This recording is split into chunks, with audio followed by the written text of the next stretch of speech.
वळूयात पुढच्या बातमीकडे। मराठवाड्यामध्ये गेल्या काही दिवसांपासून सुरू असलेल्या पावसामुळे अजूनही पूर्णपणे विश्रांती घेतलेली नाहीये। त्यातच गेल्या 2 दिवसांमध्ये झालेल्या पावसामुळे मराठवाड्याचं मोठं नुकसान झालंय। या पावसामुळे मराठवाड्यातील धाराशिव, नांदेड आणि बीडमध्ये 6 जणांचा मृत्यू झालाय। मृतांमधील 3 जण हे धाराशिव जिल्ह्यातील आहेत। यासोबतच 213 जनावरांचाही मृत्यू झालाय।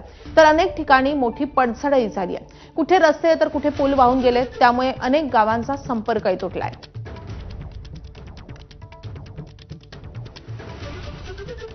तर मराठवाड्यावर अस्मानी संकट आलंय आणि त्यामुळे या अतिवृष्टीमुळे मराठवाड्यातल्या शेतकऱ्यांचं नुकसान तर झालंच आहे, मात्र जीवितहानी झाली आहे, जनावरांचा मृत्यू झालाय आणि त्यासोबतच अनेक आस्थापनांनाही मोठा फटका बसलाय। अनेकांचे संसार उघड्यावर पडलेत। त्यामुळे या सगळ्यातून सावरण्यासाठी मराठवाड्याला मोठ्या मदतीची गरज आहे। मराठवाड्याला त्यासाठी वेळ लागणार आहे।